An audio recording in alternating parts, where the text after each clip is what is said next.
Hello everyone I welcome you all on official YouTube channel VGM विश्व ज्ञान ਮੰਤਰਾ। ਮੈਂ ਤੁਹਾਡੇ ਸਾਰਿਆਂ ਦਾ ਵਿਸ਼ਵ ਗਿਆਨ ਮੰਤਰਾ ਦੇ ऑफिशियल यूट्यूब ਚੈਨਲ ਤੇ ਸਵਾਗਤ ਕਰਦੀ ਹਾਂ। ਜਿਵੇਂ ਕਿ ਤੁਸੀਂ ਸਾਰੇ ਜਾਣਦੇ ਹੋ ਆਪਾਂ ਜੀ ETT ਕੈਡਰ ਦੇ ਲਈ ਓਪਨ MCQ ਸੀਰੀਜ਼ ਸਟਾਰਟ ਕੀਤੀ ਹੋਈ ਹੈ, ਜਿਸ ਦੇ ਅੰਦਰ ਹੁਣ ਤੱਕ ਆਪਾਂ ਜਿਹੜੇ ਹੈ 220 ਕੁਐਸਚਨ ਡਿਸਕਸ ਕਰ ਚੁੱਕੇ ਹਾਂ। 11 ਵੀਡੀਓਜ਼ ਜਿਹੜੇ ਆਪਾਂ ਇਸ ਸੈਸ਼ਨ ਦੇ ਲਾ ਚੁੱਕੇ ਹਾਂ ਤੇ ਆਪਣੇ 220 ਕੁਐਸਚਨ ਜਿਹੜੇ ਹੁਣ ਤੱਕ ਆਪਾਂ ਡਿਸਕਸ ਕਰ ਚੁੱਕੇ ਹਾਂ। ਅੱਜ ਆਪਣੀ ਸੀਰੀਜ਼ ਦੀ ਜਿਹੜੀ 12th ਵੀਡੀਓ ਆਪਾਂ ਡਿਸਕਸ ਕਰਨ ਜਾ ਰਹੇ ਹਾਂ।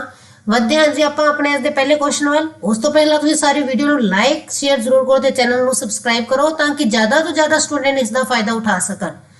ਵਧਦੇ ਹਾਂ ਜੀ ਆਪਣੇ ਪਹਿਲੇ ਕੁਐਸਚਨ ਵੱਲ। ਪਹਿਲਾ ਕੁਐਸਚਨ ਹੈ ਸਾਡੇ ਸਾਹਮਣੇ, according to law of conservation of energy ਊਰਜਾ ਦੇ ਸੁਰੱਖਿਅਣ ਨਿਯਮ ਤੋਂ ਕੀ ਭਾਵ ਹੈ? ਊਰਜਾ ਦੇ ਸੁਰੱਖਿਅਣ ਨਿਯਮ ਤੋਂ ਕੀ ਭਾਵ ਹੈ? ਆਪਸ਼ਨ ਏ ਹੈ ਜੀ energy is only created but not destroyed. ਊਰਜਾ ਸਿਰਫ ਪੈਦਾ ਕੀਤੀ ਜਾ ਸਕਦੀ ਹੈ ਪਰ ਖਤਮ ਨਹੀਂ ਕੀਤੀ ਜਾ ਸਕਦੀ। Energy is not created only destroyed. ਊਰਜਾ ਪੈਦਾ ਨਹੀਂ ਕੀਤੀ ਜਾ ਸਕਦੀ, ਸਿਰਫ ਖਪਤ ਕੀਤੀ ਜਾ ਸਕਦੀ ਹੈ। એનર્ਜੀ ਇਜ਼ ਬੋਥ ਕ੍ਰੀਏਟਡ ਔਰ ਡਿਸਟਰੋਇਡ। ਊਰਜਾ ਨੂੰ ਬਣਾ ਵੀ ਸਕਦੇ ਹਾਂ ਤੇ ਖਤਮ ਵੀ ਕਰ ਸਕਦੇ ਹਾਂ। Energy is neither created nor destroyed. ਊਰਜਾ ਨਾ ਬਣਾਈ ਜਾ ਸਕਦੀ ਹੈ ਤੇ ਨਾ ਹੀ ਖਤਮ ਕੀਤੀ ਜਾ ਸਕਦੀ ਹੈ। ਇਹਨਾਂ ਵਿੱਚੋਂ ਕਿਹੜਾ ਜਾਂ ਊਰਜਾ ਦਾ ਸੁਰੱਖਿਆ ਨਿਯਮ ਦੱਸਦਾ ਹੈ? ਤਾਂ ਜਦੋਂ ਵੀ ਤੁਹਾਨੂੰ ਸੁਰੱਖਿਆ ਵਰਡ ਦਿਖ ਜੇ, ਚਾਹੇ ਪੁੰਜ ਸੁਰੱਖਿਆ ਨਿਯਮ ਹੈ ਚਾਹੇ ਊਰਜਾ ਸੁਰੱਖਿਆ ਨਿਯਮ ਹੈ, ਤੁਸੀਂ ਯਾਦ ਰੱਖਣਾ ਹੈ ਉਹ ਚੀਜ਼ ਨਾ ਤਾਂ ਬਣ ਸਕਦੀ ਹੈ ਤੇ ਨਾ ਹੀ ਖਤਮ ਹੋ ਸਕਦੀ ਹੈ। ਜਿੱਥੇ ਸੁਰੱਖਿਆ ਵਰਡ ਦਿਖ ਗਿਆ, ਕੰਜ਼ਰਵੇਸ਼ਨ ਦਿਖ ਗਿਆ, it means neither created nor destroyed। the correct option है जी अपने को option number D, energy is neither created nor destroyed। ऊर्जा ना बनाई जा सकती है ते ना ही खत्म की जा सकती है। नेक्स्ट क्वेश्चन है जी साडे कोल, which one of the following pair of gases contain the same number of moles। ਕਿਹੜੀ ਦੋ ਗੈਸਾਂ ਵਿੱਚ ਬਰਾਬਰ ਨੰਬਰ ਨੇ, ਮੋਲਸ ਦੇ ਬਰਾਬਰ ਨੰਬਰ ਨੇ? ਹੁਣ ਦੇਖੋ ਜੀ ਆਪਾਂ ਜਦੋਂ ਮੋਲਸ ਦੇ ਨੰਬਰ ਕੱਢਦੇ ਹਾਂ, ਮੋਲਸ ਦੇ ਨੰਬਰ ਕੱਢਣ ਲਈ ਆਪਾਂ ਕੀ ਕਰਦੇ ਹਾਂ ਜੀ? ਜੇ ਆਪਾਂ ਨੂੰ ਕੱਢਣੇ ਹੋਣ ਨੰਬਰ ਆਫ ਮੋਲਸ, ਆਪਾਂ ਜ਼ਿਕਰ ਕਰਦੇ ਹਾਂ ਗਿਵਨ ਮਾਸ ਡਿਵਾਈਡ ਬਾਈ ਆਪਾਂ ਐਕਚੁਅਲ ਮਾਸ ਨਾਲ ਕਰਕੇ ਚੈੱਕ ਕਰ ਲੈਂਦੇ ਹਾਂ ਕਿੰਨੇ ਆਉਂਦੇ ਆ ਜੀ। ਨੋਰਮਲ ਆਪਾਂ ਨੰਬਰ ਆਫ ਮੋਲ ਕਰਨ ਲਈ ਆਪਾਂ ਕੀ ਕਰਨੇ ਆ, ਆਪਾਂ given mass divide by actual mass ਕਰ ਲੈਂਦੇ ਆ, ਕਿਉਂਕਿ ਉਸ ਦੇ ਬਾਅਦ ਐਵੋਗੈਡਰੋ ਨੰਬਰ ਸੇਮ ਹੁੰਦਾ ਹੈ ਤੇ ਆਪਾਂ ਗਿਵਨ ਮਾਸ ਤੇ ਐਕਚੁਅਲ ਮਾਸ ਤੋਂ ਹੀ ਪਤਾ ਕਰ ਲਾਂਗੇ ਕਿਸ ਦੇ ਅੰਦਰ ਮੋਲ ਸੇਮ ਨੇ। पहली ऑप्शन उठाते हैं जी 16 gram of O2।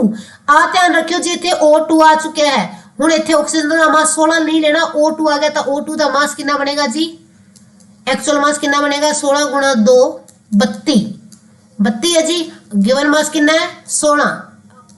Molecular mass कितना है? 32 डिवाइड कितना कितना आ गया जी? 1/2।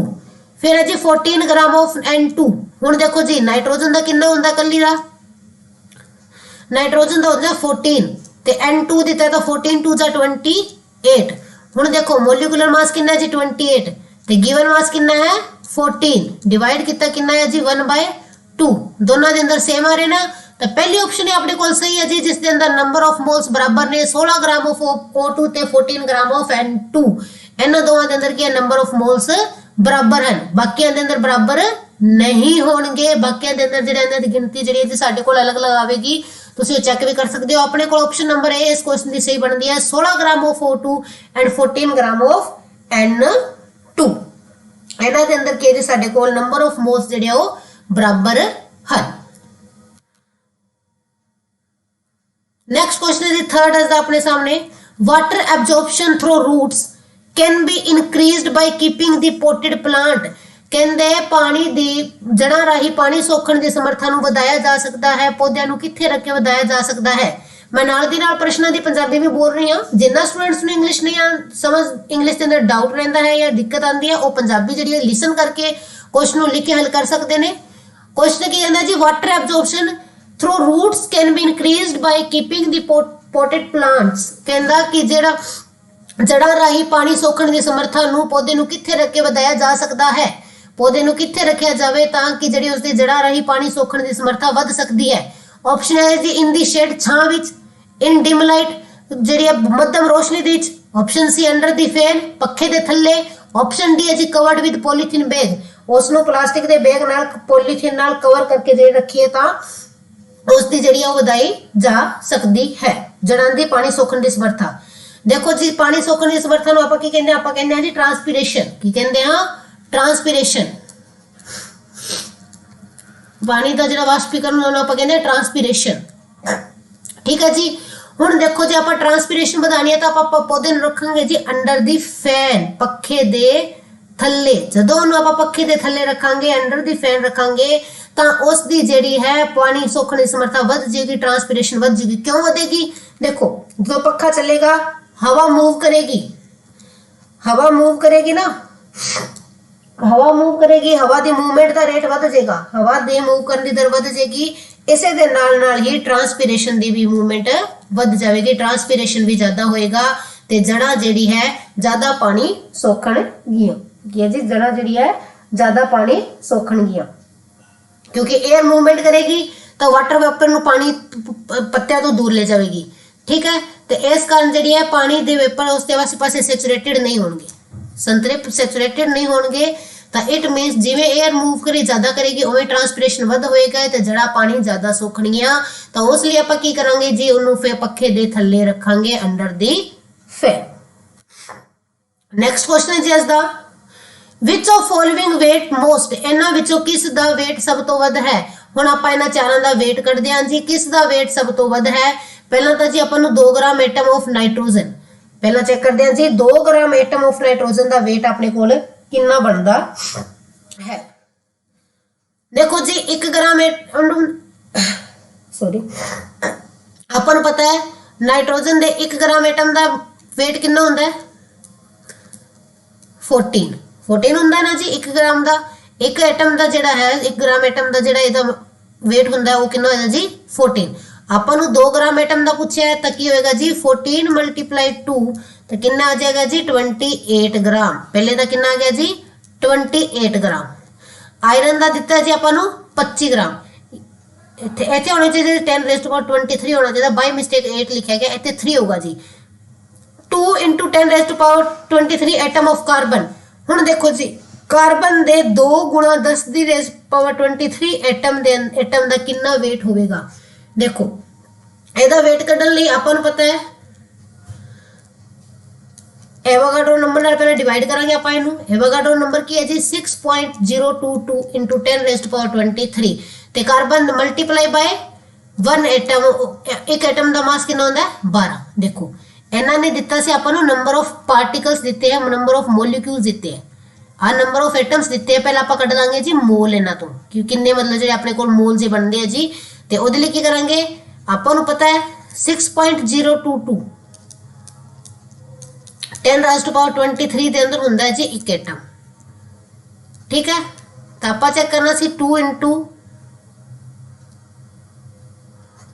ਸੌਰੀ ਉਲਟਾ ਲਿਖਤਾ ਆ ਹੁੰਦਾ ਜੀ ਆਪਣੇ ਕੋਲ ਇੱਕ ਐਟਮ ਦਾ। ਆਪਾਂ ਨੂੰ ਕਰਨੇ ਇਸ ਐਟਮ ਦੇ 2 × 10⁻23 ਦੇ, ਤਾਂ ਆਪਾਂ ਇਹਨੂੰ ਡਿਵਾਈਡ ਕਰਾਂਗੇ 2 × 10⁻23 ਡਿਵਾਈਡ ਬਾਈ 6.022 ਜਿਹੜਾ एवोगाड्रो नंबर है ਮਲਟੀਪਲਾਈ ਬਾਈ ਕਾਰਬਨ ਦਾ ਐਕਚੁਅਲ ਮਾਸ। ਇਹ ਜਿਹੜੇ ਫਾਰਮੂਲੇ ਜੀ ਇਹ ਤੁਹਾਨੂੰ ਆਉਂਦੇ ਹੋਣੇ ਚਾਹੀਦੇ, ਫੇਰ ਹੀ ਕੁਐਸਚਨ ਆਉਣਗੇ। ਜਿਹੜੇ ਮੋਲ ਕਨਸੈਪਟ ਹੈ ਉਹ ਕਾਫੀ ਇੰਪੋਰਟੈਂਟ ਹੈ, ਉਸ ਨਾਲ ਰਿਲੇਟਡ ਕੁਐਸਚਨ ਪੇਪਰ 'ਚ ਜ਼ਰੂਰ ਆਉਂਦਾ ਹੈ।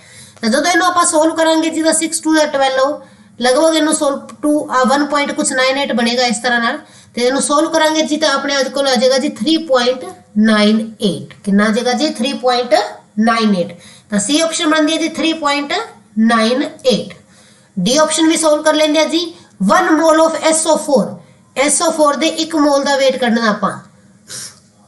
SO4 ਦੇ 1 ਮੋਲ ਦਾ weight ਜਿਹੜਾ ਆਪਾਂ ਕੱਢਣਾ ਹੈ, ਪਹਿਲਾਂ ਜੇ ਆਪਾਂ ਕੱਢਦੇ ਆ ਆਪਾਂ ਨੂੰ ਪੁੱਛਿਆ 1 ਮੋਲ ਦਾ SO4 ਦੇ, ਤਾਂ ਆਪਾਂ SO4 ਦਾ weight ਕੱਢ ਲੈਂਦੇ ਆ, ਉਨਾ ਹੀ ਉਸ ਦੇ 1 ਮੋਲ ਦਾ weight ਹੋਏਗਾ, ਕਿਉਂਕਿ ਇਹਨਾਂ ਨੇ ਕਿੰਨਾ ਮੋਲ ਕਿਹਾ 1 ਮੋਲ। ਤਾਂ S ਦਾ ਸਲਫਰ ਦਾ ਆਪਣੇ ਕੋਲ weight ਕਿੰਨਾ ਹੁੰਦਾ ਜੀ 32 plus O4 मतलब ऑक्सीजन का कितना होता है जी 16। 32 + 64 करांगे तो कितना आ गया जी 98। तो इसका की आ गया जी अपने कोल 98 ग्राम। कार्बन का आया सी जी 3.98 ग्राम। आयरन का जी 25 ग्राम। नाइट्रोजन का है जी 28 ग्राम। तो किसका सब तो ज्यादा है जी 1 मोल ऑफ SO4। तो ऑप्शन नंबर डी जी साडे कोल करेक्ट है, जिसका वेट सब तो ज्यादा है वो है जी 1 मोल ऑफ SO4। इसका वेट जो साडे कोल सब तो वध है। देखो आपां पहला इन्हां सारियां दा वेट कढिया, पहला 2 ग्राम एटम ऑफ नाइट्रोजन का कढिया। आपां नूं पता है 1 ग्राम एटम नाइट्रोजन का हुंदा है 14, क्योंकि इसका 14 है ना मास नाइट्रोजन का। ਤੇ 2 ਗ੍ਰਾਮ ਐਟਮ ਦਾ ਕੀ ਹੋਏਗਾ 2 × 14 ਵਿਚ ਇਜ਼ ਇਕੁਅਲ ਟੂ 28। ਫਿਰ 25 ਗ੍ਰਾਮ ਆਇਰਨ ਤਾਂ ਇਹਨਾਂ ਨੇ ਪ੍ਰੋਪਰ ਆਇਰਨ ਦਾ ਦਿੱਤਾ ਹੀ ਹੋਇਆ ਹੈ, ਆ ਤਾਂ 25 ਗ੍ਰਾਮ ਹੀ ਰਹੇਗਾ। ਫਿਰ ਕੱਢਿਆ 2.10⁻28 23 ਐਟਮ ਆਫ ਕਾਰਬਨ। ਦੇਖੋ 2 × 10⁻23 ਐਟਮ ਆਫ ਕਾਰਬਨ ਦਾ ਆਪਾਂ ਨੂੰ ਕੱਢਣਾ ਸੀ, ਸੌਰੀ। ਤਾਂ ਫਿਰ ਇਹਨੂੰ ਪਹਿਲਾਂ ਆਪਾਂ ਐਵੋਗੈਡਰੋ ਨੰਬਰ ਨਾਲ ਡਿਵਾਈਡ ਕੀਤਾ, ਕਿਉਂਕਿ ਆਪਾਂ ਨੂੰ ਚਾਹੀਦੇ ਸੀ ਪ੍ਰੋਪਰ ਇਹਦੇ ਮੋਲ ਕਿੰਨੇ ਮਤਲਬ ਇਹਦੇ ਬਣਦੇ ਆਪਣੇ ਕੋਲ। ਐਵੋਗੈਡਰੋ ਨੰਬਰ ਹੁੰਦਾ ਜੀ 6.22 × 10⁻23। ਫਿਰ ਉਹਦੇ ਬਾਅਦ ਜੇ ਉਹਨੂੰ ਆਪਾਂ ਐਕਚੁਅਲ ਮਾਸ ਨਾਲ ਡਿਵਾਈਡ ਕਰਦੇ ਹਾਂ। ਪਹਿਲਾਂ ਇਹਦੇ ਅੰਦਰ ਆਪਾਂ ਨਾਰਮਲ ਫਾਰਮ ਦੇ ਅੰਦਰ ਇਹਦੇ ਐਟਮ ਕੱਢੇ, ਕਿੰਨੇ ਐਟਮ ਹੈ, ਫਿਰ ਐਟਮ ਨੂੰ ਮਲਟੀਪਲਾਈ ਕਰਤਾ ਕਾਰਬਨ ਦੇ ਮਾਸ ਨਾਲ, ਤਾਂ ਆਪਣੇ ਕੋਲ ਆਇਆ ਜੀ 3.98। ਠੀਕ ਹੈ ਜੀ। ਉਸ ਦੇ ਬਾਅਦ ਸੀ ਆਪਣੇ ਕੋਲ 1 mall of SO4। 1 mall of SO4 ਦੇ ਅੰਦਰ ਦੇਖੋ 21 ਮੋਲ ਦਿੱਤਾ ਹੈ, ਤਾਂ ਜਿੰਨਾ SO4 ਦਾ ਹੋਏਗਾ ਉਨਾ ਹੀ ਉਸਦੇ 1 ਮੋਲ ਦਾ ਹੋਏਗਾ। ਸਲਫਰ ਦਾ weight ਆਪਾਂ ਨੂੰ ਪਤਾ ਹੈ ਜੀ 32 ਹੁੰਦਾ ਹੈ। ਆਕਸੀਜਨ ਦਾ ਜੀ 16 ਹੁੰਦਾ ਹੈ, ਲੇਕਿਨ ਕਿੰਨੇ ਆਕਸੀਜਨ ਲੱਗੇ ਨੇ 4, ਤਾਂ 32 + 64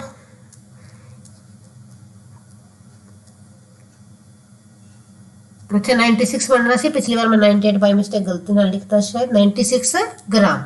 ਤੇ ਸਭ ਤੋਂ ਵੱਧ ਕਿਹਦਾ ਬਣਿਆ ਜੀ ਆਪਣੇ ਕੋਲ ਆਪਸ਼ਨ ਨੰਬਰ ਡੀ। ਤਾਂ ਇਸ ਦਾ ਆਪਸ਼ਨ ਨੰਬਰ ਡੀ ਜਿਹੜੀ ਹੈ ਜੀ ਆਪਣੇ ਕੋਲ ਕਰੈਕਟ ਆਪਸ਼ਨ ਹੈਗੀ ਹੈ। ਵਧਦੇ ਹਾਂ ਜੀ ਇਸ ਦੇ ਨੈਕਸਟ ਕੁਐਸਚਨ ਵੱਲ। Question number 5, the upper and lower homologue of C2H5OHR। ਕਹਿੰਦਾ C2O5OH ਦਾ ਅਪਰ ਤੇ ਲੋਅਰ ਹੋਮੋਲੋਗ ਕੌਣ ਹੈ। ਤਾਂ ਦੇਖੋ ਜੀ ਹੋਮੋਲੋਗਸ ਦੇ ਅੰਦਰ ਕਿੰਨਾ ਫਰਕ ਹੁੰਦਾ, ਇੱਕ ਤਾਂ ਇਸ ਤੋਂ ਵੱਧ ਉੱਪਰ, ਇਸ ਤੋਂ ਇੱਕ ਇਹਦਾ ਘੱਟ, ਇੱਕ ਤੋਂ ਇਸ ਤੋਂ ਵੱਧ ਵੈਲਿਊ। ਹੋਮੋਲੋਗ ਸੀਰੀਜ਼ ਦਾ ਫਰਕ ਕਿੰਨਾ ਹੁੰਦਾ ਜੀ CH2 ਨਾਲ, ਹੈ ਨਾ ਜੀ, CH2 ਦਾ ਹੀ ਫਰਕ ਹੁੰਦਾ ਹੋਮੋਲੋਗ ਸੀਰੀਜ਼ ਦੇ ਅੰਦਰ। ਤਾਂ ਇਹਦਾ ਅਪਰ ਹੋਮੋਲੋਗ ਬਣੇਗਾ ਜੀ ਆਪਣੇ ਕੋਲ CH2 ਇਹਦੇ ਅੰਦਰ ਜੋੜੋ, ਤਾਂ ਪਹਿਲਾਂ C2 ਸੀ, ਇੱਕ C ਹੋਰ ਜੁੜ ਗਿਆ C3H7OH। ਤੇ ਇਸ ਦਾ ਲੋਅਰ ਹੋਮੋਲੋਗ ਕੀ ਬਣੇਗਾ ਜੀ CH2 ਘਟਾ ਦੋ, ਪਹਿਲਾਂ 2 ਸੀ, ਇੱਕ C ਘਟ ਗਿਆ, ਇੱਕ H5 ਸੀ, ਕਿੰਨੇ ਰਹਿ ਗਏ 3OH। ਆਇਆ ਜੀ ਇਹਦਾ ਉੱਪਰ ਹੋਮੋਲੋਗ ਆਇਆ ਜੀ ਲੋਅਰ ਹੋਮੋਲੋਗ, ਇਹਦਾ ਨਾਮ ਕੀ ਹੈ ਜੀ C ਕਿੰਨੇ ਹੈ 3, ਤਾਂ ਆ ਕੀ ਬਣੇਗਾ ਜੀ ਪ੍ਰੋਪਾਈਲ ਅਲਕੋਹਲ ਬਣੇਗਾ ਆਪਣੇ ਕੋਲ, ਪ੍ਰੋਪਾਈਲ ਅਲਕੋਹਲ। इधर C सिंगल है तो आ की बनेगा जी अपने को बनेगा मिथाइल अल्कोहल, मिथाइल अल्कोहल। तो इस दे अपर एंड लोअर साडे कोल की बनणगे जी propyl alcohol and methyl alcohol. याद रखियो होमोलोगस सीरीज दे मेंबरां दे अंदर फर्क हुंदा है हमेशा CH2 दा, कितना हुंदा है जी CH2। वधदे हां जी इस दे नेक्स्ट क्वेश्चन वाल। क्वेश्चन नंबर 6 है तुहाडे सामने। What would happen if all land and water present in the environment is converted to ozone? जे जिन्ना भी धरती ते पानी, जिन्नी भी जमीन ते पानी मौजूद है, कहंदा सारी जमीन ते पानी दे जेड़े है एनवायरनमेंट दे अंदर वातावरण दे अंदर ओजोन विच बदलदा है। ओजोन दा फार्मूला कहंदे O3 ਨੂੰ ओजोन कहंदे आ। कहंदे जे सारा कुछ ओजोन दे अंदर बदल जावे तां की होवेगा, we will protected more, ਆਪਾਂ ਜ਼ਿਆਦਾ ਜਿਹੜੇ ਹੈ ਉਹ ਬਚ ਜਾਾਂਗੇ, ਜ਼ਿਆਦਾ ਸੁਰੱਖਿਆ ਹੋਏਗੀ। it will become poisonous and kill living form, ਇਹ poisonous ਹੋ ਜਾਏਗੀ ਤੇ ਜੀਵਿਤ ਚੀਜ਼ਾਂ ਖਤਮ ਕਰ ਦੇਗੀ। ozone is not stable hence it will be toxic, ਕਹਿੰਦੇ ਆ stable ਨਹੀਂ ਹੈ ਤਾਂ toxic ਹੋਏਗੀ। it will help harmful sun radiation to reach earth and damage many life form, ਕਹਿੰਦੇ ਆ ਸੂਰਜ ਤੋਂ ਆਉਣ ਵਾਲੀਆਂ ਹਾਨੀਕਾਰਕ ਰੇਡੀਏਸ਼ਨ ਨੂੰ ਜਿਹੜੀ ਹੈ ਮਦਦ ਕਰੇਗੀ ਤੇ ਉਹ ਧਰਤੀ ਤੇ ਆ ਕੇ ਨੁਕਸਾਨ ਪਹੁੰਚਾਣਗੀਆਂ। ਤੇ ਕਿਹੜਾ ਜਿਹੜਾ ਇਹਨਾਂ ਵਿੱਚ ਹੋਏਗਾ ਜਦੋਂ ਸਾਰਾ ਕੁਝ ਓਜ਼ੋਨ ਵਿੱਚ ਬਦਲ ਜਾਏਗਾ, ਪਾਣੀ ਤੇ ਜਿਹੜੀ ਜ਼ਮੀਨ ਆ ਉਹ ਓਜ਼ੋਨ ਦੇ ਅੰਦਰ ਬਦਲ ਜਾਏਗੀ। ਤਾਂ ਇਸ ਨਾਲ ਕੀ ਹੋਏਗਾ, ਜਦੋਂ ਸਾਰਾ ਕੁਝ ਓਜ਼ੋਨ ਦੇ ਅੰਦਰ ਬਦਲ ਜਾਏਗਾ ਤਾਂ ਓਜ਼ੋਨ ਜਿਹੜੀ ਹੈ ਪੋਇਜ਼ਨਸ ਹੋ ਜਾਏਗੀ ਤੇ ਇਹ ਜਿਹੜੀ ਜੀਵਿਤ ਪ੍ਰਾਣੀਆਂ ਨੂੰ ਖਤਮ ਕਰ ਦੇਗੀ। ਓਜ਼ੋਨ ਕੀ ਹੈ ਜੀ ਜ਼ਹਿਰਲੀ ਹੋ ਜਾਏਗੀ ਤੇ ਜੀਵਿਤ ਪ੍ਰਾਣੀਆਂ ਨੂੰ ਖਤਮ ਕਰ ਦੇਗੀ। ਇਸ ਦੇ ਆਪਸ਼ਨ ਨੰਬਰ ਬੀ ਹੈ ਜੀ ਸਾਡੇ ਕੋਲ ਕਰੈਕਟ ਹੈ। ਆਪਾਂ ਪ੍ਰੋਟੈਕਟਡ ਨਹੀਂ ਹੋਵਾਂਗੇ, ਖਤਰਨਾਕ ਹੋ ਜਾਏਗੀ, ਜ਼ਹਿਰਲੀ ਗੈਸ ਬਣ ਜਾਏਗੀ ਤੇ ਆਪਾਂ ਜਿਹੜੇ ਹੈ ਖਤਮ ਹੋ ਜਾਵੇਗੀ, ਜੀਵਿਤ ਜੀਵਾਂ ਲਈ ਨੁਕਸਾਨ ਬਣ ਜਾਵੇਗੀ। ਨੈਕਸਟ ਕੁਐਸਚਨ ਹੈ ਜੀ ਇਸ ਦਾ ਸਾਡੇ ਸਾਹਮਣੇ। which of following is monocote, ਇਹਨਾਂ ਵਿੱਚੋਂ ਕਿਹੜਾ ਮੋਨੋਕੋਟ ਹੈ। ਇਹਨਾਂ ਵਿੱਚੋਂ ਕਿਹੜਾ ਜਿਹੜਾ ਹੈ ਜੀ ਸਾਡੇ ਕੋਲ ਇੱਕ ਮੋਨੋਕੋਟ ਨੂੰ ਦਰਸਾਉਂਦਾ ਹੈ, ਕਿਹੜਾ ਜਿਹੜਾ ਹੈ ਇੱਕ ਮੋਨੋਕੋਟ ਹੈ। ਆਪਸ਼ਨ ਏ ਹੈ ਜੀ ਕੈਰਟ, ਆਪਸ਼ਨ ਬੀ ਹੈ ਜੀ ਵੀਟ, ਆਪਸ਼ਨ ਸੀ ਹੈ ਜੀ ਮੈਂਗੋ, ਆਪਸ਼ਨ ਡੀ ਹੈ ਮਸਟਰਡ। ਹੁਣ ਤੁਹਾਨੂੰ ਪਹਿਲਾਂ ਪਤਾ ਹੋਣਾ ਚਾਹੀਦਾ ਜੀ ਮੋਨੋਕੋਟ ਕਹਿੰਦੇ ਕਿਹਨੂੰ ਆ। ਮੋਨੋਕੋਟ ਕੀ ਹੁੰਦਾ ਜੀ, ਇਹਨਾਂ ਦੇ ਬੀਜ ਜਿਹੜੇ ਬੀਜ ਵਿੱਚ ਸਿਰਫ ਇੱਕ ਕੋਟਿਲਡਨ ਹੋਵੇ, ਦੋ ਹਿੱਸੇ ਨਾ ਹੋਣ ਬੀਜ ਦੇ ਪੂਰੇ, ਇੱਕ ਹੀ ਹਿੱਸੇ ਦੇ ਅੰਦਰ ਬੀਜ ਹੋਵੇ ਉਹਨੂੰ ਕੀ ਕਹਿੰਦੇ ਆ ਮੋਨੋਕੋਟ। ਇੱਕ ਕੋਟਿਲਡਨ ਹੋਵੇ ਓਨਲੀ ਵਨ ਕੋਟਿਲਡਨ ਹੋਏਗਾ ਤਾਂ ਉਹਨੂੰ ਕੀ ਕਵਾਂਗੇ ਜੀ ਮੋਨੋਕੋਟ ਕਵਾਂਗੇ। ਇੱਕ ਹੀ ਕੋਟਿਲਡਨ ਹੋਏਗਾ ਤਾਂ ਉਹਨੂੰ ਕੀ ਕਵਾਂਗੇ ਜੀ ਮੋਨੋਕੋਟ ਕਵਾਂਗੇ। ਇਹਨਾਂ ਬਾਰੇ ਥੋੜੀ ਜਾਣਕਾਰੀ ਤੁਹਾਨੂੰ ਦੇ ਦਿੰਦੀ ਆ। ਮੋਨੋਕੋਟ ਡਾਈਕੋਟ ਜੇ ਤੁਹਾਨੂੰ ਬੀਜ ਤੋਂ ਸਮਝ ਨਹੀਂ ਆਉਂਦਾ ਕਿ ਇਹਦੇ ਅੰਦਰ ਇੱਕ ਹੈ ਜਾਂ ਦੋ ਹੈ ਤਾਂ ਉਹਨਾਂ ਦੀ ਕੁਝ ਖਾਸੀਅਤ ਹੈ ਜਿਹੜੀ ਤੁਸੀਂ ਯਾਦ ਰੱਖਿਓ। ਜਿਹੜਾ ਮੋਨੋਕੋਟ ਹੁੰਦਾ ਹੈ ਜੀ ਇਹਦੀਆਂ ਜੜ੍ਹਾਂ ਹੁੰਦੀਆਂ ਰੇਸ਼ੇਦਾਰ। ਮੋਨੋਕੋਟ ਦੇ ਅੰਦਰ ਸਿੰਗਲ ਕੋਟਿਲਡਨ ਹੁੰਦਾ ਹੈ। ਜਿਹੜੀ ਰੂਟਸ ਨੇ ਇਹਦੀਆਂ ਜਿਹੜੀਆਂ ਰੂਟਸ ਨੇ ਉਹ ਹੁੰਦੀਆਂ ਨੇ ਜੀ ਫਾਈਬਰਸ ਰੇਸ਼ੇਦਾਰ। ਫਾਈਬਰਸ ਰੂਟ ਹੁੰਦੀਆਂ ਨੇ ਰੇਸ਼ੇਦਾਰ ਜੜ੍ਹਾਂ ਜਿਹੜੀਆਂ ਇਹਦੀਆਂ ਖਿਲਰੀਆਂ ਹੋਈਆਂ ਹੁੰਦੀਆਂ ਨੇ ਵੇ। ਠੀਕ ਹੈ ਜੀ, ਇਸ ਦੀਆਂ ਜੜ੍ਹਾਂ ਕੀ ਨੇ ਰੇਸ਼ੇਦਾਰ ਹੁੰਦੀਆਂ ਨੇ ਤੇ ਇਸ ਦੇ ਪੱਤੇ ਜਿਹੜੇ ਹੁੰਦੇ ਨੇ ਜਿਹੜੇ ਲੀਵਸ ਨੇ ਉਹਨਾਂ ਅੰਦਰ ਸਮਾਂਤਰ ਵੀਨੀਅਸ ਹੁੰਦਾ ਹੈ। ਸਮਾਂਤਰ ਵੀਨੀਅਸ ਐਵੇਂ ਲਾਈਨਾਂ ਧਾਰੀਆਂ ਜਿਹੜੀਆਂ ਇੱਕ ਦੂਜੇ ਦੇ ਪੈਰਲਲ ਹੁੰਦੀਆਂ ਨੇ ਪੈਰਲਲ ਵੀਨੀਅਸ ਕਹਿੰਦੇ ਆ ਉਹਨੂੰ। ਜਿਹੜਾ ਉਹਦੇ ਅੰਦਰ ਜਾਲ ਹੁੰਦਾ ਹੈ ਉਹ ਕੀ ਹੁੰਦਾ ਇੱਕ ਦੂਜੇ ਦੇ ਸਮਾਂਤਰ ਹੁੰਦਾ ਹੈ।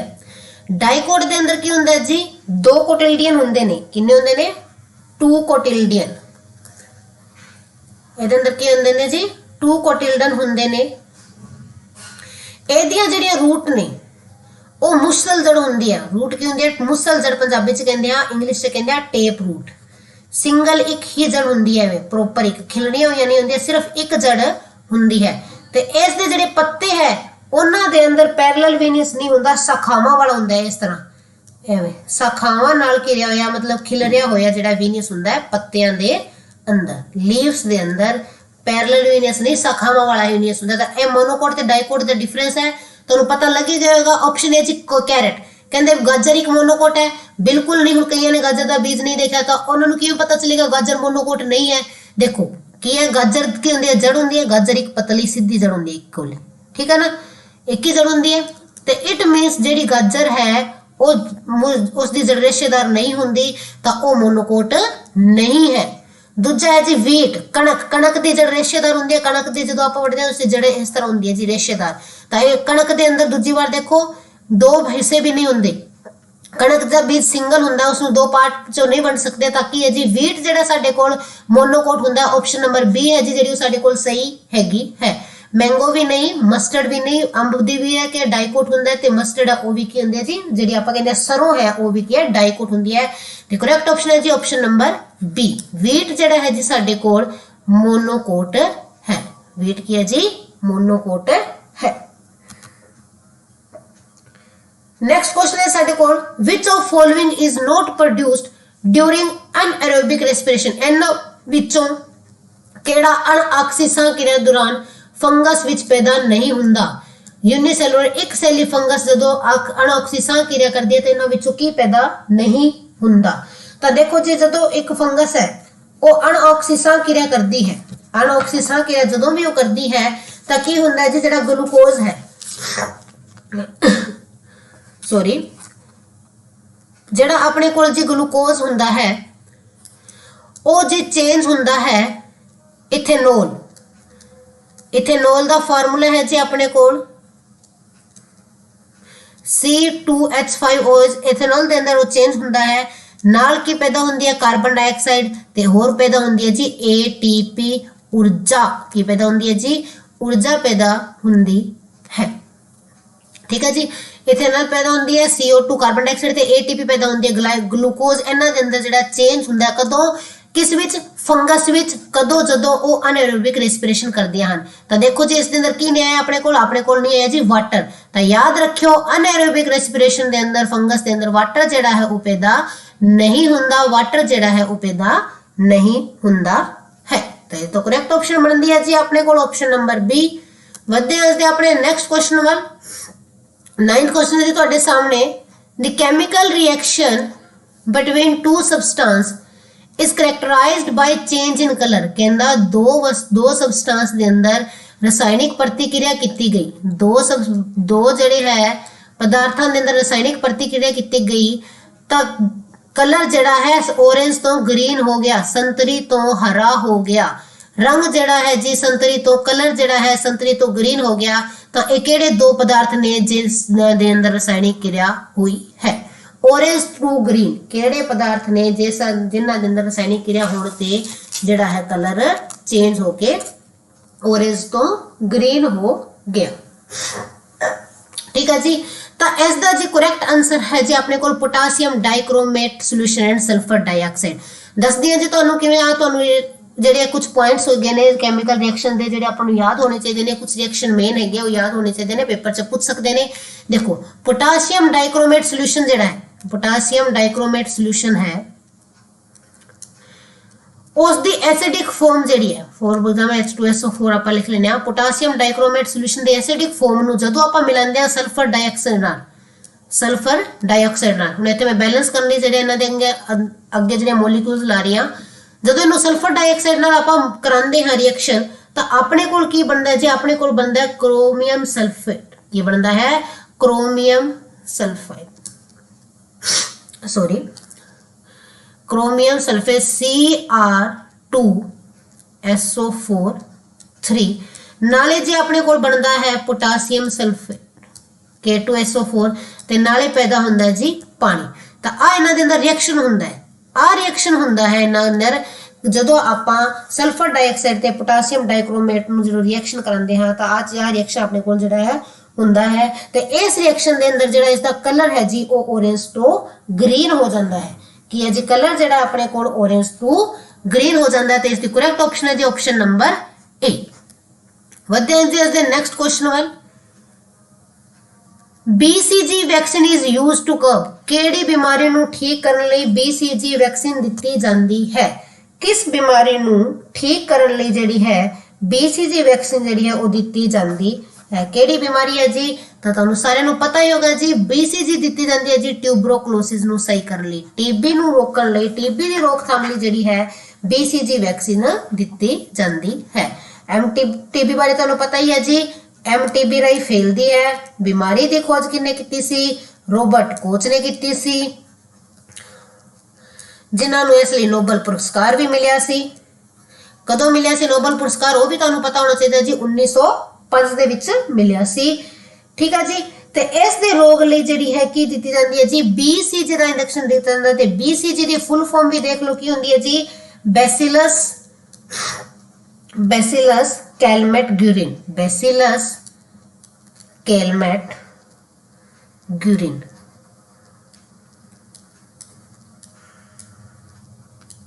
ਤੇ ਆ ਹੈ ਜੀ ਸਾਡੇ ਕੋਲ BCG ਦੀ ਫੁੱਲ ਫਾਰਮ ਬੈਸਿਲਸ ਕੈਲਮੇਟ ਗੁਰਿਨ। ਤੇ ਜੇ BCG यूज की जाती है जी अपने TB नू ठीक करने दे लई किस नू ठीक करने दे लई TB नू ठीक करने दे लई यूज की जाती है। एम्बाइसिस दे बारे में मैं तुहानू पिछली वीडियो के अंदर दस्सिया सी कि एम्बाइसिस किस नाल फैलदी है तो तुसीं कमेंट सेक्शन से मैनू दसो कि एम्बाइसिस बीमारी है ये किहड़े किस राही फैलदी है जीवाणु राही फैलदी है विषाणु राही फैलदी है जां फिर ये किसी पैरासाइट राही फैलदी है। ठीक है जी। पोलियो बारे में दस दिया पोलियो जड़ा है जी एक वायरस राही फैलदा है। पोलियो किस राही फैलदा है जी पोलियो जी एक वायरस राही फैलदा है। ये वायरस जड़ा है मेन अपनी छोटी आंत दे अंदर जांदा है। इहदे बारे दसना वायरस कित्थे जांदा है जी स्मॉल इंटेस्टाइन दे अंदर जांदा है ते इस तो ये सेंट्रल नर्वस सिस्टम विच चला जांदा है सेंट्रल नर्वस सिस्टम दे अंदर चला जांदा है ते उत्थे उन्होंने नुकसान पहुंचाता है अपने सेंट्रल नर्वस सिस्टम नू जिस कारण जिहड़ा कोऑर्डिनेशन हुंदा बॉडी दे अंदर तालमेल हुंदा है जी ओहदे अंदर बिगाड़ पैदा हो जाता है। इस दी रोकथाम लई की दित्ता जांदा है जी OPV IPV। OPV की हुंदा जी ओरल पोलियो वैक्सीन IPV जी इनएक्टिवेटेड पोलियो वैक्सीन। जिहड़ी OPV है इस दी खोज किन्ने कीती सी आ भी तुहानू मैं हुणे दस दिंदी हां जी हो सकदा किसी अगे अपने MCQ सीरीज दे दा क्वेश्चन तुहाडे नू पुछ लिया जावे। OPV दी खोज कीती सी अल्बर्ट सबीन ते IPV दी खोज कीती सी जी जॉन साल्क ने IPV दी कीती सी जॉन साल्क ने OPV दी कीती सी जी अल्बर्ट सबीन ने जिहड़ी इस दी खोज कीती सी। TB दी रोकथाम जिहड़ी है लिखी दित्ता है BCG। पोलियो दी रोकथाम लिखी दित्ता है जी OPV ते IPV दी जिहड़ी है दवाई जिहड़ी वो आपां नू दित्ती जांदी है।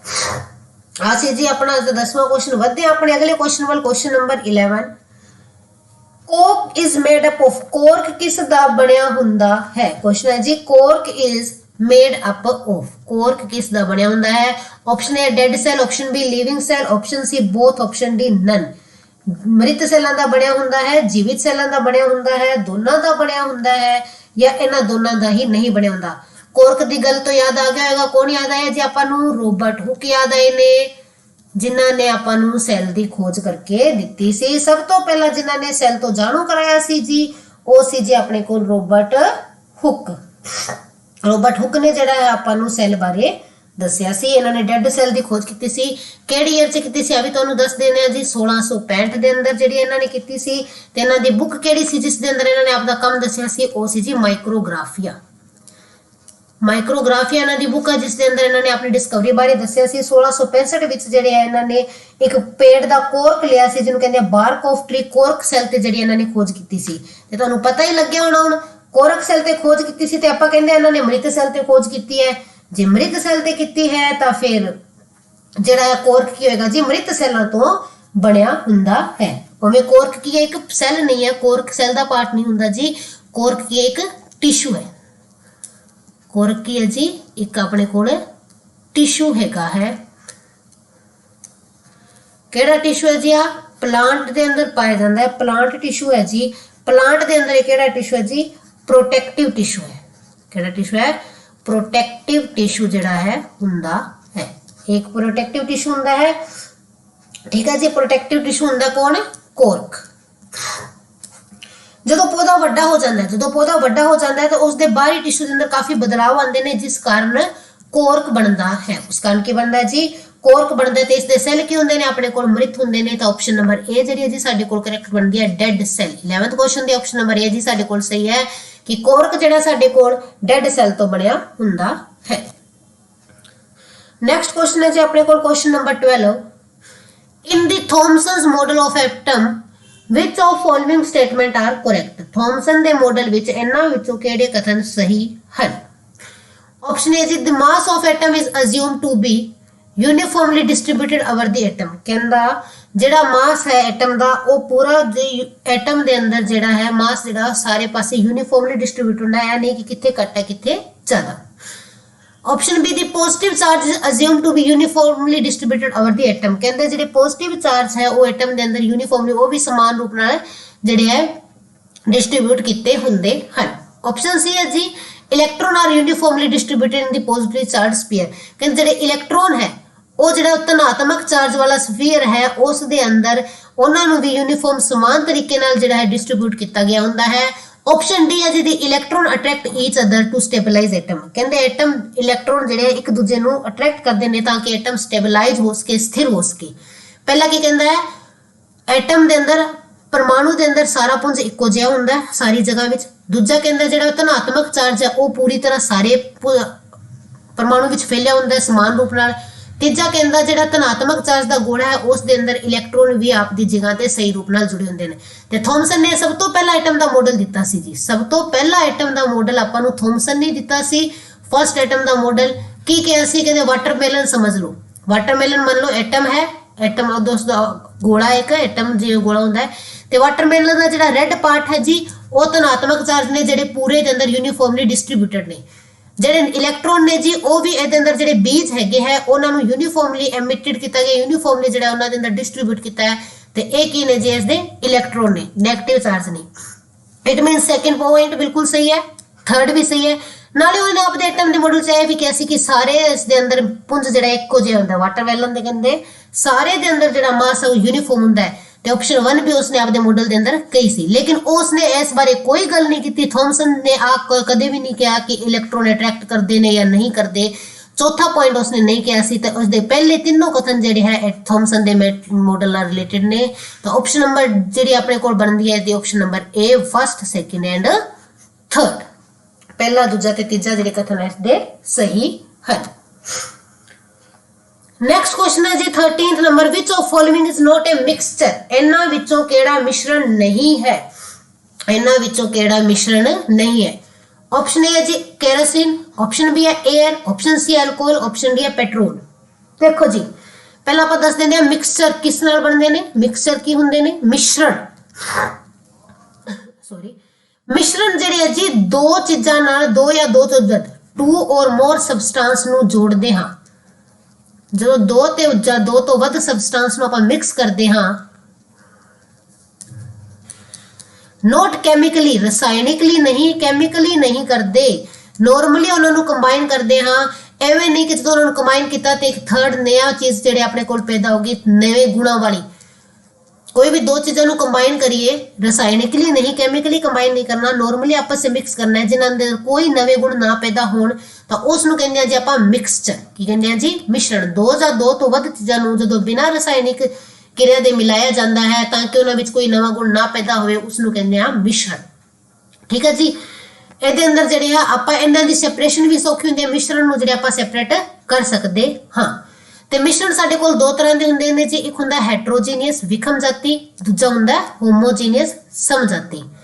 ਵਿਖਮ ਜਾਤੀ ਮਿਸ਼ਰਣ ਦੇ ਅੰਦਰ ਕੀ ਹੁੰਦਾ ਹੈ ਜੀ ਆਪਣੇ ਕੋਲ ਵਿਖਮ ਜਾਤੀ ਮਿਸ਼ਰਣ ਦੇ ਅੰਦਰ ਜਿਹੜਾ ਹੈ ਪਾਰਟੀਕਲ ਅਲੱਗ-ਅਲੱਗ ਦਿਖਦੇ ਰਹਿੰਦੇ ਨੇ। ਜਿਵੇਂ ਆਪਣੇ ਕੋਲ ਆਪਾਂ ਕੋਈ ਮਿਸ਼ਰਣ ਬਣਾਇਆ ਉਹਦੇ ਸਾਰੇ ਦੀ ਕੰਪੋਜੀਸ਼ਨ ਜਿਹੜੀ ਹੈ ਉਹ ਸੇਮ ਨਹੀਂ ਹੁੰਦੀ। ਕੰਪੋਜੀਸ਼ਨ ਕੀ ਹੈ ਜੀ डिफरेंट होंगी है, कंपोजिशन जी है जी वो डिफरेंट होंगी है।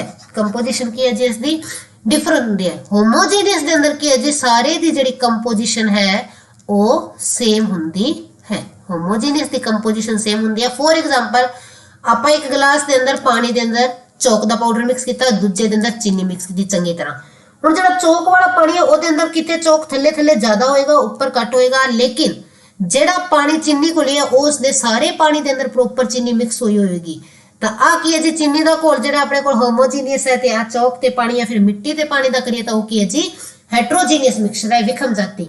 ਨੋਰਮਲ ਭਾਸ਼ਾ ਚ ਕਹੀਏ ਕਿ ਜਿਸ ਦੇ ਅੰਦਰ ਜਿਹੜੀ ਕੰਪੋਜੀਸ਼ਨ ਹੈ, ਸੰਯੋਜਨ ਹੈ, ਉਸ ਮਤਲਬ ਪਾਰਟੀਕਲ ਵੱਖ-ਵੱਖ ਦਿਖਦੇ ਰਹਿੰਦੇ ਨੇ, ਆਪਣੇ ਸੈਂਪਲ ਵਿੱਚ ਸਾਰਾ ਮਿਸ਼ਰਣ ਇੱਕੋ ਜਿਹਾ ਨਹੀਂ ਹੁੰਦਾ, ਉਸ ਨੂੰ ਹੈਟਰੋਜੀਨੀਅਸ ਕਹਿੰਦੇ ਹਾਂ, ਤੇ ਸੈਂਪਲ ਵਿੱਚ ਸਾਰਾ ਮਿਸ਼ਰਣ ਸਮਾਨ ਹੋਵੇ ਤਾਂ ਹੋਮੋਜੀਨੀਅਸ ਕਹਿੰਦੇ ਹਾਂ।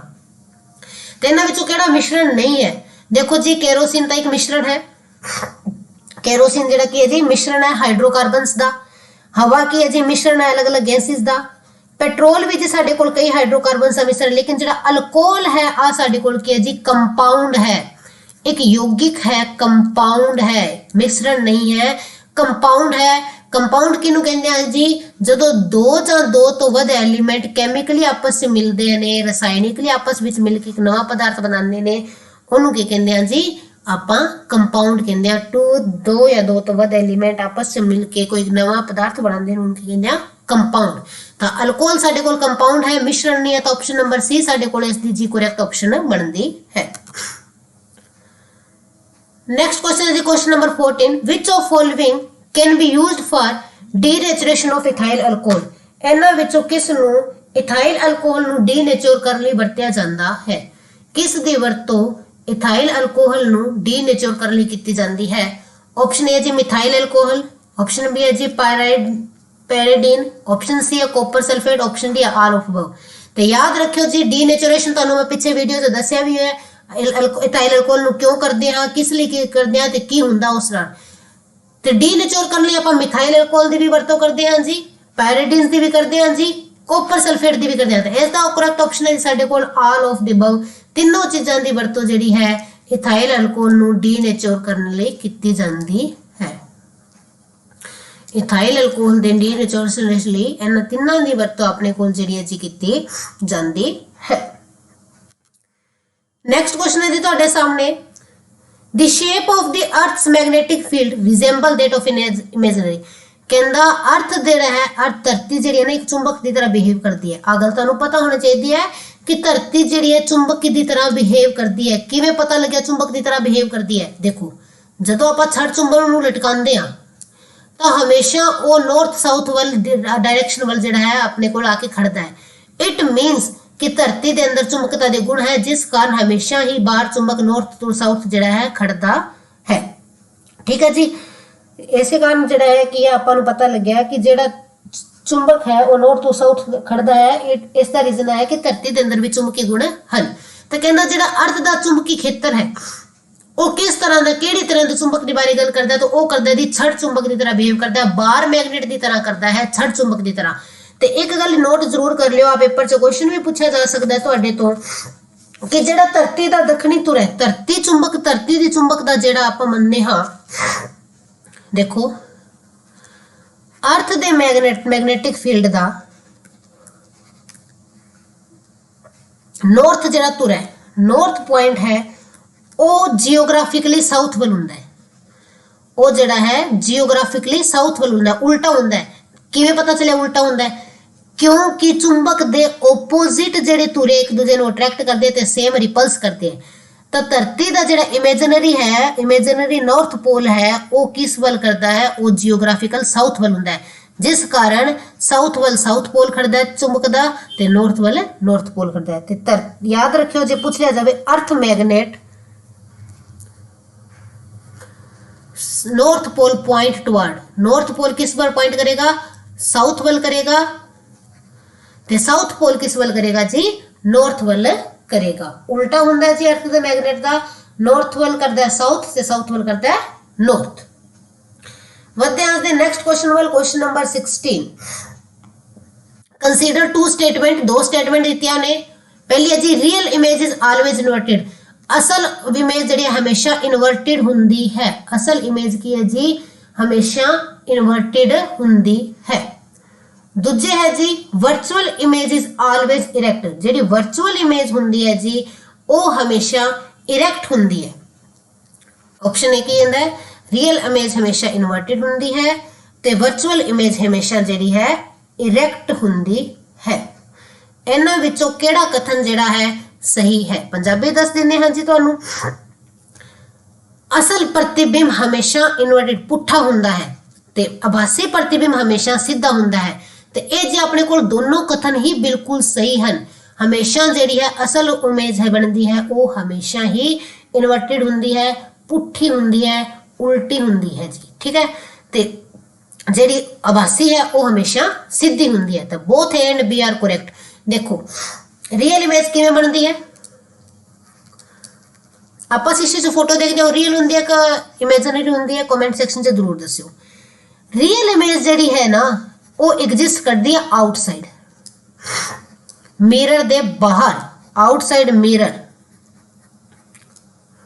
ਤੇ ਇਸ ਨੂੰ ਜਿਹੜੇ ਆਪਾਂ ਵਾਈਟ ਸਕਰੀਨ ਲਗਾ ਕੇ ਦੇਖ ਸਕਦੇ ਹਾਂ, ਵਾਈਟ ਸਕਰੀਨ ਜਿਹੜੀ ਲਗਾ ਕੇ ਇਸ ਨੂੰ ਦੇਖਿਆ ਜਾਂਦਾ ਹੈ। ਸ਼ੀਸ਼ੇ ਦੇ ਅੰਦਰ ਨਹੀਂ ਦਿਖਾਈ ਦਿੰਦੀ ਹੈ, ਸ਼ੀਸ਼ੇ ਦੇ ਬਾਹਰ ਵਾਲੇ ਪਾਸੇ ਦਿਖਾਈ ਦਿੰਦੀ ਹੈ, ठीक है जी। तो रियल इमेज बनती कदों है? जदों लाइट कन्वर्ज करती है। कदों बनती है? जदों लाइट कन्वर्ज करती है तो अपने कोल की बनती है जी रियल इमेज बनती है। कन्वर्ज मतलब इकट्ठा होंदा है प्रकाश, उदों की बनती है असल प्रतिबिंब बनता है। तो ये जिहड़ी शीशे के बाहर वाल बनती है, ना कि अंदर वाल, ठीक है जी। जिहड़ी इमेजनरी वर्चुअल इमेज है, आभासी इमेज है, वर्चुअल है, वो हमेशा की होंदी है जी अपने कोल इरैक्ट होंदी है, सीधी खड़ी होंदी है। ते आ शीशे दे अंदर बनती है, पिछले पासे इनसाइड बनती है। ते दोनों ही जिहड़े कथन साडे कोल सही है, तो अपने ऑप्शन नंबर सी जिहड़ी इस दी करेक्ट बनती है। Both A and B are true. Question number 17 है जी in a filament type light bulb, कहते फिलामेंट वाला जिहड़ा बल्ब हैगा most of electric power consumed appear, कहते ज्यादातर इलैक्ट्रिक पावर कंज्यूम की जाती है। वो किस तरह अपीयर होंदी है, किस विच यूज होंदी है? Option A visible light, option B है इंफ्रारेड रेज, ऑप्शन सी है अल्ट्रावायलेट, ऑप्शन डी है फ्लोरोसेंट लाइट। देखो जी जेड़ा अपने कोल हैगा है आ फिलामेंट टाइप बल्ब हुंदा है। जेड़ा फिलामेंट टाइप बल्ब हुंदा है ਇਹਦੇ ਅੰਦਰ ਕੀ ਹੈ ਜੀ ਹੀਟ ਬਹੁਤ ਤੇਜ਼ ਹੁੰਦੀ ਹੈ। ਇਹਦੇ ਅੰਦਰ ਕੀ ਹੈ ਜੀ ਹੀਟ ਬਹੁਤ ਜ਼ਿਆਦਾ ਹੁੰਦੀ ਹੈ। ਜਿਹੜੀ ਹੀਟ ਹੁੰਦੀ ਹੈ ਫਿਲਾਮੈਂਟ ਨੂੰ ਉਹ ਲਗਭਗ 3300 ਕੈਲਵਿਨ ਤੱਕ ਪਹੁੰਚ ਜਾਂਦੀ ਹੈ, ਠੀਕ ਹੈ ਜੀ। जिस कारण की फिलामेंट ਨੂੰ ਇੰਨਾ ਹੀਟ ਕੀਤਾ ਜਾਂਦਾ ਹੈ ਕਿ ਉਸ ਦੀ ਹੀਟ 3300 ਕੈਲਵਿਨ ਤੱਕ ਪਹੁੰਚ ਜਾਂਦੀ ਹੈ, ਜੋ ਕਿ ਟੰਗਸਟਨ ਤੋਂ ਘੱਟ ਹੁੰਦੀ ਹੈ ਪਰ ਕਾਫੀ ਜ਼ਿਆਦਾ ਹੁੰਦੀ ਹੈ, ਠੀਕ ਹੈ। ਤੇ आज मान लो 3300 ਕੈਲਵਿਨ ਤੱਕ ਹੀਟ ਪਹੁੰਚ ਜਾਂਦੀ ਹੈ ਤਾਂ ਫਿਲਾਮੈਂਟ ਦੇ ਅੰਦਰੋਂ ਜਿਹੜੀ ਹੈ ਐਮਿਟ ਕਰਦੀ ਹੈ ਲਾਈਟ ਐਮਿਟ ਹੁੰਦੀ ਹੈ। ਫਿਲਾਮੈਂਟ ਦੇ ਅੰਦਰੋਂ ਕੀ ਨਿਕਲਦੀ ਹੈ ਫਿਰ ਲਾਈਟਸ ਨਿਕਲਦੀਆਂ ਨੇ। ਫਿਲਾਮੈਂਟ ਕੀ ਕਰਦਾ ਹੈ ਐਮਿਟ ਕਰਦਾ ਹੈ ਲਾਈਟਸ ਨੂੰ ਪ੍ਰਕਾਸ਼ ਨੂੰ ਬਾਹਰ ਕੱਢਦਾ ਹੈ ਤੇ ਪ੍ਰਕਾਸ਼ ਸਪੈਕਟਰਮ ਦੇ ਵਿੱਚ ਬਾਹਰ ਮਿਲਦਾ ਹੈ ਨਿਕਲਦਾ ਹੈ ਸਪੈਕਟਰਮ ਦੇ ਰੂਪ ਵਿੱਚ ਬਾਹਰ ਨਿਕਲਦਾ ਹੈ। ਸਪੈਕਟਰਮ ਸਾਰੇ ਮਤਲਬ ਸਮਝਦੇ ਹੋਣਗੇ ਹੋ। ਸਪੈਕਟਰਮ ਦੇ ਅੰਦਰ ਅਲੱਗ-ਅਲੱਗ ਤਰੰਗਾਂ ਹੁੰਦੀਆਂ ਨੇ ਸਾਰੀਆਂ, ਜਿਹੜੇ ਇਹਦੇ ਅੰਦਰ ਯੂਵੀ ਰੇਜ਼ ਵੀ ਹੁੰਦੀਆਂ ਨੇ, ਆਈਆਰ ਰੇਜ਼ ਵੀ ਹੁੰਦੀਆਂ ਨੇ, ਜਿਹੜੀ ਆਪਾਂ ਨੂੰ ਵਿਜ਼ੀਬਲ ਰੇਜ਼ ਹੈ ਉਹ ਵੀ ਹੁੰਦੀਆਂ ਨੇ, ਜਿਵੇਂ ਸਤਕਰਨਾ ਪ੍ਰਕਾਸ਼ ਦੀਆਂ ਉਹ ਵੀ ਦਿਖਦੀਆਂ ਨੇ, ਠੀਕ ਹੈ। ਐਕਸ ਰੇਜ਼ ਅਲਫਾ ਰੇਜ਼ ਸਾਰੀ ਇਹਦੇ ਅੰਦਰ ਸਪੈਕਟਰਮ ਦੇ ਅੰਦਰ ਹੁੰਦੀ ਹੈ। ਤੇ ਕੀ ਹੈ ਜਦੋਂ ਫਿਲਾਮੈਂਟ ਨੂੰ ਹੀਟ ਕੀਤਾ ਜਾਂਦਾ ਹੈ ਤਾਂ ਉਸ ਦੇ ਅੰਦਰ ਲਾਈਟ ਦਾ ਸਪੈਕਟਰਮ ਬਾਹਰ ਨਿਕਲਦਾ ਹੈ ਤੇ ਜਿਸ ਤੋਂ ਅੰਦਰੋਂ ਸਪੈਕਟਰਮ ਦੇ ਅੰਦਰੋਂ ਥੋੜੀ ਬਹੁਤ ਯੂਜ਼ਫੁਲ ਜਿਹੜੀ ਲਾਈਟ ਹੈ ਉਹ ਆਪਾਂ ਨੂੰ ਵਿਜ਼ੀਬਲ ਹੁੰਦੀ ਹੈ। यूजफुल पार्ट ऑफ एनर्जी ਜਿਹੜੀ ਉਸ ਤੋਂ ਊਰਜਾ ਨਿਕਲਦੀ ਹੈ ਉਸ ਦਾ यूजफुल पार्ट ਆਪਾਂ ਨੂੰ ਕੀ ਹੁੰਦਾ ਜੀ ਦੇਖਣ ਯੋਗ ਹੁੰਦਾ ਹੈ, ਪ੍ਰਕਾਸ਼ ਦਿਖਦਾ ਹੈ, ਵਿਜ਼ੀਬਲ ਹੁੰਦਾ ਹੈ। ਬਟ उन्होंने पूछा यूजफुल नहीं पूछा, उन्होंने की पूछा अपना मोस्ट ऑफ इलैक्ट्रिक पावर, पर जिहड़ा ज्यादा पार्ट है इहदा वो इन्फ्रारेड किरणा विच लगा जाता है। किस दे अंदर चला जाता है जी? IR रेज दे अंदर चला जाता है, IR रेज इन्फ्रारेड रेज दे अंदर। जे इत्थे पूछा हुंदा यूजफुल फिर तां आना सी जी अपने कोल विजिबल लाइट, बट उन्होंने पूछे जी मोस्ट, तां मोस्ट जिहड़ा इहदा कंज्यूम कर लैंदियां ने जी infrared rays. Option number B बन गया साडे कोल करेक्ट, इन्फ्रारेड रेज ने उसदा ज्यादा पार्ट सोख लैंदियां हन। नेक्स्ट क्वेश्चन है जी question number 18, the aviation fuel which is used in engine of jet aeroplane. Jet aeroplane दे अंदर वरत्या जाने वाला एविएशन फ्यूल की केड़ा है? डीजल है, डीजल वरत्या जाता है, केरोसिन वरत्या जाता है, पेट्रोल वरत्या जाता है, CNG। तो याद रखियो जेट प्लेन दे अंदर हाईली रिफाइंड, बहुत ज्यादा रिफाइंड किया होया केरोसिन यूज किया जाता है। तो इसकी ऑप्शन नंबर बी जी साडे कोल बनती है केरोसिन। केरोसिन की जी वरतों की जाती है। एविएशन फ्यूल की होंगे जी? एयरक्राफ्ट को पावर देने लिए जो तेल वरत्या जाता है उसको कहते हैं एविएशन फ्यूल। नेक्स्ट क्वेश्चन है जी, it is easier to swim in sea water than river water. कहते समुद्र के पानी के अंदर तैरना सौखा होता है नदी के पानी तो। क्यों सौखा होता है? Option A sea water is lighter, समुद्र का पानी नदी के पानी तो हल्का होता है, बिल्कुल गलत, भारी होता है जी। Sea water is heavy due to dissolved salt and hence upthrust is more. कहते सी वाटर जो हैवी होता है तो अपथ्रस्ट ज्यादा होती है। कह सकते हैं अगले पॉइंट देखते हैं की कहते हैं हाई वेव्स, समुद्र के अंदर हाई वेव्स आंदियां ने, या लो वेव्स रिवर के अंदर लो वेव्स आंदियां ने जी। देखो तरंगा नाल इसका कोई लेना देना नहीं है। आपां देखो आर्किमिडीज ने की कहा सी, जिहड़ा अपने कोल अपथ्रस्ट है, याद रखियो जिन्नी डेंसिटी वध होएगी, लिक्विड की डेंसिटी वध है तो अपथ्रस्ट भी वध लगेगा, उछाल बल भी ज्यादा लगेगा। जे घनता ज्यादा है तो उछाल बल ज्यादा है। तो देखो जी समुद्र पानी की घनता ज्यादा है क्योंकि उसके अंदर साल्ट होंगे ने, इसलिए उछाल बल ज्यादा लगेगा। तो ऑप्शन नंबर बी जी साडे कोल इसकी करेक्ट बनती है जी, ऑप्शन नंबर बी। इस कारण आप उसके अंदर क्या आसानी नाल तैर सकते हाँ। देखो कोई भी चीज वस्तु पानी में कदों तैरती है, कोई भी चीज फ्लूइड च कदों तैरती है, नॉट ओनली पानी, फ्लूइड। फ्लूइड की होंगे जिहड़ी चीज़ां डुल सकदियां ने, गैस ते जिवें मान लेने गैसेस है ते पानी है, लिक्विड ने उन्होंने कहते हैं फ्लूइड। कोई भी चीज फ्लूइड के अंदर फ्लोट कदों करती है, तैरती कदों है, जदों उसकी डेंसिटी लेस होनी चाहिए फ्लूइड तो, लेस देन फ्लूइड। लकड़ी की डेंसिटी पानी तो घट होंगी है, इसलिए लकड़ी कितनी भी वड्डी पानी च सिट दो वो हमेशा तैरती रहती है। तो डेंसिटी जी जी लेस होएगी तो वो पानी के अंदर तैरेगी। नेक्स्ट क्वेश्चन है जी इसका last question 20th question, in sonar we use. Sonar के अंदर केड़ी की चीज यूज करते हैं सारिਆਂ ਨੂੰ पता होगा जी। ऑप्शन नंबर ए है जी ultrasonic, infrasonic, ultrasonic, infrasonic, radio waves या ऑडिबल साउंड वेव्स। तो सारिਆਂ ਨੂੰ ਜੇ ਤੁਹਾਨੂੰ पता ही है जी सोनार के अंदर यूज की जाती है जी अल्ट्रासोनिक वेव्स। अल्ट्रासोनिक वेव ਕਿਹੜੀਆਂ ਹੁੰਦੀਆਂ ਨੇ जी? ਜਿਹੜੀ 20 किलोहर्ट्ज तो ऊपर ਹੁੰਦੀਆਂ ਨੇ, 20 किलोहर्ट्ज तो ਜਿਨ੍ਹਾਂ ਨੂੰ ਆਪਾਂ ਸੁਣ ਨਹੀਂ ਸਕਦੇ, ਆਪਣੀ ਜਿਹੜੀ ਸੁਣਨ ਦੀ ਸ਼ਕਤੀ ਹੈ 20 ਤੋਂ 20000 हर्ट्ज है, ठीक है। उस तो 20000 तो ऊपर वाले कहते हैं अल्ट्रासोनिक, 20 हर्ट्ज तो थल्ले वाले कहते हैं इंफ्रासोनिक, ते इस रेंज कहते हैं ऑडिबल, ठीक है जी। तो सोनार च की होंगे ने अल्ट्रासोनिक वेव्स यूज होंगे ने। सोनार की फुल फॉर्म तो पता होएगी, फिर भी दस दें जी, साउंड नेविगेशन एंड रेंजिंग। आ जी अपने को सोनार की फुल फॉर्म हैगी है, ठीक है जी। सोनार की है जी? सोनार जिहड़ा है जी एक टेक्नोलॉजी साउंड, सोनार के अंदर की होंदा है जी? सोनार के अंदर साउंड की एक टेक्नोलॉजी है जिहड़ी कि आपां नूं, सोनार की है जी एक टेक्नोलॉजी का एक डिवाइस है सोनार, जिस दे अंदर साउंड वेव यूज की जांदियां ने। किहड़ियां वेव्स? धुनी तरंगां की जिहड़ी वरतों की जाती है, ठीक है। तो किस लिए की जाती है? ताकि आपां नेविगेशन दस के, नेविगेशन लिए की जाती है, कम्यूनिकेट करने लिए की जाती है, नेविगेशन करने लिए, कम्यूनिकेट करने लिए जैसे इसकी वरतों की जाती है। तो आ जिहड़ा है किस ते डिपेंड है? तुहानूं पूछ लिया जाए सोनार किस दे प्रिंसीपल ते डिपेंड है, तो आ डिपेंड है जी रिफ्लैक्शन ऑफ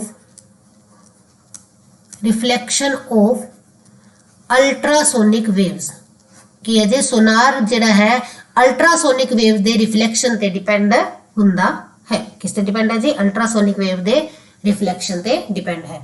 ਆ ਸੀ ਜੀ ਅੱਜ ਦੇ ਟੌਪ 20 ਕੁਐਸਚਨ। ਅੱਜ ਦੇ ਲਈ ਇੰਨਾ ਹੀ। Thanks and have a nice day. Please video ਨੂੰ ਜਿਹੜਾ ਹੈ ਲਾਈਕ ਸ਼ੇਅਰ ਜ਼ਰੂਰ ਕਰਿਆ ਕਰੋ ਤੇ ਚੈਨਲ ਨੂੰ ਜਿਹੜਾ ਹੈ ਵੱਧ ਤੋਂ ਵੱਧ ਸਬਸਕ੍ਰਾਈਬ ਕਰੋ।